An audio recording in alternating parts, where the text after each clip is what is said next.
When I was a stupid child, I thought this was the best horror movie scene of all time.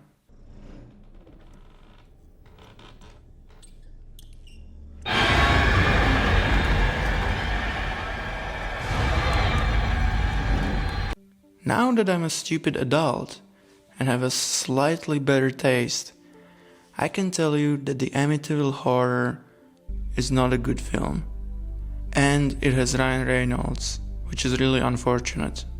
But I feel a strange connection to this film. I think that horror is something that feels really mysterious when you are a child. And someone brought this film with them to a summer camp I went to, along with those old school portable DVD players. Remember those? And the experience of watching something we shouldn't have been watching was exciting. It's the most mediocre film of all time, and yet it left an impression on me. I would often look at posters and promotional photos of horror movies because there was this aura to them. And sure, I loved all kinds of films, but I never felt as mesmerized by any other genre. One time I was watching some top 10 video and there was footage of the original Texas Chainsaw Massacre. It was like nothing I have ever seen before, a grainy, violent world of its own. Films often grab your attention with cool premises, for example, such as a beach that makes you old, but this was different. The vibe of the film spoke to me. These films were speaking to me, and they still are, even though I don't get scared easily. When I hear of an interesting horror, my ears stand up. I get really excited. Excited in a way I don't get with other genres. And I'm not alone. There are so many books that look into the genre, both from a personal perspective and an analytical one. There are books about the most random, forgotten media, such as the Friday the 13th TV show. And unless you are a huge fan, you maybe didn't even know that there was a Friday the 13th TV show. It has nothing to do with Jason. It's a show about a cursed antique store. Friday the 13th, the series. The terror continues next week. But to my surprise, people do have fond memories of the show, describing their childhood connection to the show in the reviews. Horror cons are a huge thing, and horror festivals are also a unique endeavor. There are so many horror/fantasy festivals all over the world with really passionate communities. Personally, I've been to the one in Sitges. It was an amazing experience. Similarly to the random books I mentioned, there are so many documentaries about the most random horror films, and some of them sound fascinating. For example, there's a doc about Nightmare on Elm Street 2, which explores the over-the-top gay undertones of the film. A lot of gay in that movie. It's kind of a siren song for the queer horror community. Or an entire feature-length documentary about the 3-minute shower scene in Psycho. I can't imagine this kind of dedication when it comes to a semi-forgotten rom-com or an action film from the past. Yet the horror community is hardcore dedicated. But why? Why do people feel such a huge emotional connection to horror? Well, here are my 2 cents. Please take care of them. Diane, 11:30 a.m., February 24th. Entering the town of Twin Peaks. I think a lot of things that people obsessively rewatch, for example, Twin Peaks, have a really strong atmosphere. When you lay down and want to forget your problems, you want to be immersed in a world that's very well defined. And I think horror and a rich atmosphere go hand in hand. Places like the Crystal Lake or the suburbs in Halloween. Just go and watch the intro to Halloween 4 if you want to feel a chilly October morning.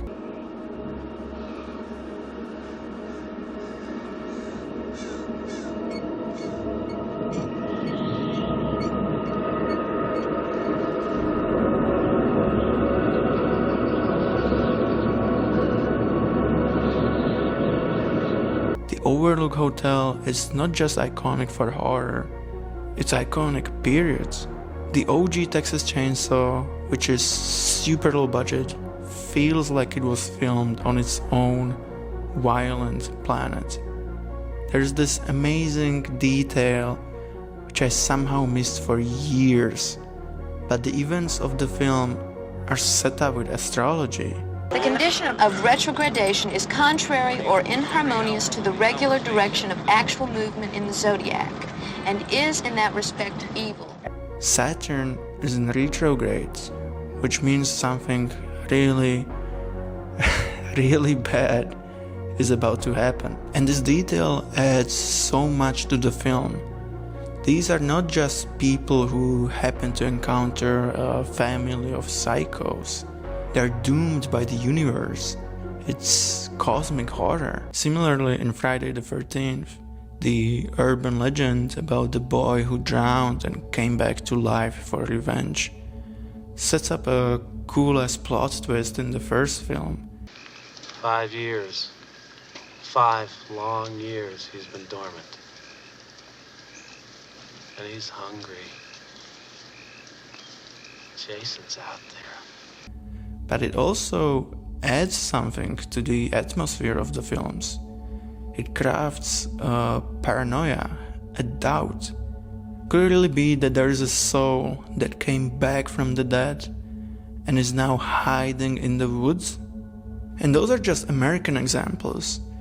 You also have something like the Giallo movies, or Gialli, all of which are set in their own vibrant, psychosexual worlds.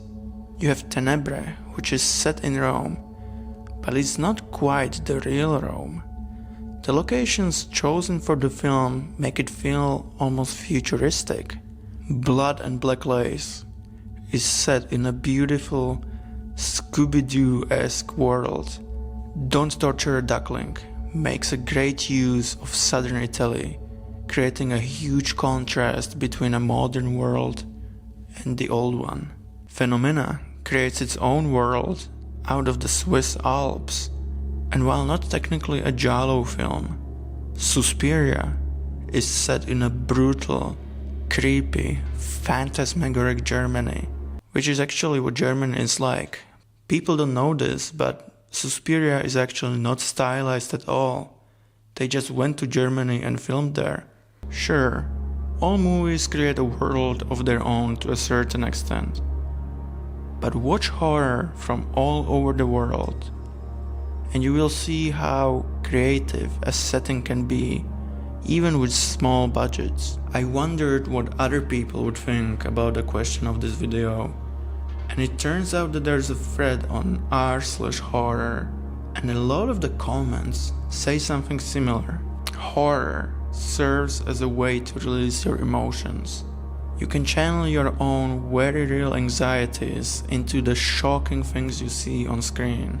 And I find this to be true from a personal experience. I often feel relaxed after watching a horror film. And even though there are some that still manage to disturb me, I don't think I ever had a nightmare after watching a horror film. In fact, I usually sleep better after watching a horror movie. There's this trend of a rage room, where you can pay to smash a bunch of shit to release your anger.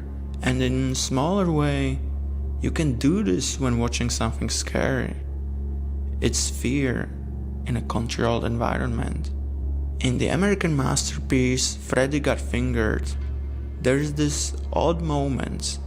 We see Gord watching Leave It to Beaver, an old school, wholesome black and white sitcom, and then we cut to Institute for Sexually Molested Children, where they watch the Texas Chainsaw Massacre. We can't know for sure what the author Tom Green meant by this edit, but I think there's a lot of truth to a spoiled brat watching some outdated, wholesome garbage. Would you like me to pull on your pants, Chester? I won't charge you extra. I'd like to pull on your pants. And children with real pain watching something horrifying. the release of emotion also has to do a lot with the climax. If you asked me what were the best endings I experienced in a cinema with a crowd, two come instantly to mind: Get Out and Weapons, both of which have this amazing feeling of release, like I just threw up after being sick for a week. I know that sounds very academic, but I'm trying to describe an emotion, a feeling. You can find this feeling in the ending of Texas Chainsaw, watching Sally as her screams turn into laughter once she knows she escaped. And then the chainsaw dance is something you have to experience. I cannot describe it to you. Maybe this explanation works only for happy endings. After all, a triumph feels so much bigger when the obstacles are fucking horrifying. Actually, you know what? That's not true. Even a horrible gut punch of an ending can feel amazing. I remember watching House of the Devil, and the final moments completely took my breath away. Yet, it felt good. Maybe it feels good to feel anything. So much entertainment nowadays feels sanitized, so pre-planned, that we welcome extremity. When I was watching Bring Her Back, I couldn't believe the images that were on screen in a mainstream film that I got to see at the mall cinema. Even Obsession, which broke all records, is a pretty fucked up film, especially when you compare it to stuff the studios used to make like 10 years ago. So many forgotten found footage films had barely any blood in them. I remember seeing the Poltergeist remake in the cinema, and it felt like a Disney Channel movie. Cut to 10 years later, and in Bring Her Back you have a scene where a little boy and chunks of his because he's by the soul of a dog. And I think there's a correlation between horror films getting more fucked up and mainstream entertainment getting progressively more and more sanitized and feeling like it was made by corporate, soulless ghouls.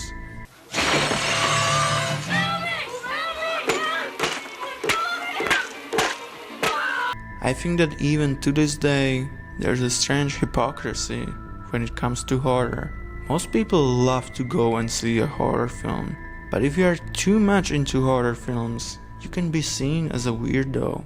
And in the film industry, a horror film can be beautifully made and even fairly successful, only to be completely ignored by the Academy. It is an outsider genre, but I mean that in a good way. I mean that in the best possible way. Horror always resonated with outsiders. If you go to a horror con or festival, you will meet some super confident, extroverted people, but I bet that if you ask them what they were like growing up, they would tell you that they were geeks. There's a character in Friday the 13th Part 4, Tommy Jarvis, played by Corey Feldman. Fans of the franchise love this character, and sure, he shows 2 more times, each time played by a different actor, but I think it's this version of the character that people love the most. He is a complete outcast nerd, and this is not my original thought, but there are moments in the film where little Tommy Jarvis gets to experience the teenage sex shenanigans of the Camp Crystal Lake. And in a way, this is the same as watching the movies when you were a kid. There's this moment I love when little Tommy sees a couple through his bedroom window and he just doesn't know what to do with all the excitement, and he just starts wilding out.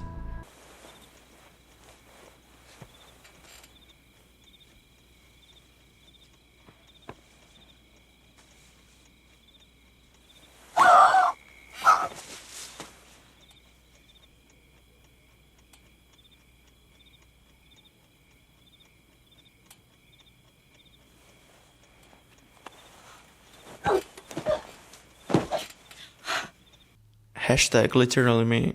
To put it simply, horror is different. And if you are different, it will resonate with you. Let's look at some ancient history. In the 70s, you had all these wild, transgressive, rebellious, violent films. And then in the 80s, suddenly you had the Spielberg, Lucas, Zemeckis era. And I'm not saying these films are bad, not at all. But I reflect how the country shifted into conformity.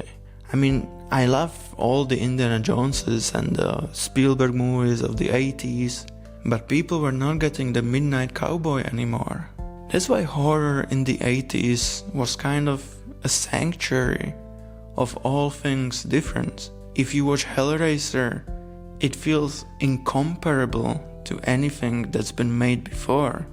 The mainstream hated the films of the 80s. Next movie is Friday the 13th, the final chapter, an immoral and reprehensible piece of trash that sold more tickets on its opening weekend than any other movie so far in 1984, and that is a very, very depressing commentary. It really makes me sad to think of all those moviegoers spending $4.50, $5, most of them teenage kids, sitting there watching this sad, cynical, depressing movie. But as I mentioned before, there's a reason why there is a heartfelt book or a documentary about seemingly the most random horror film made 50 years ago. And it has to do with this feeling that strange and different things are being made out there. One time I saw a Hong Kong comedy horror called Mr. Vampire, and I find its existence so inspiring.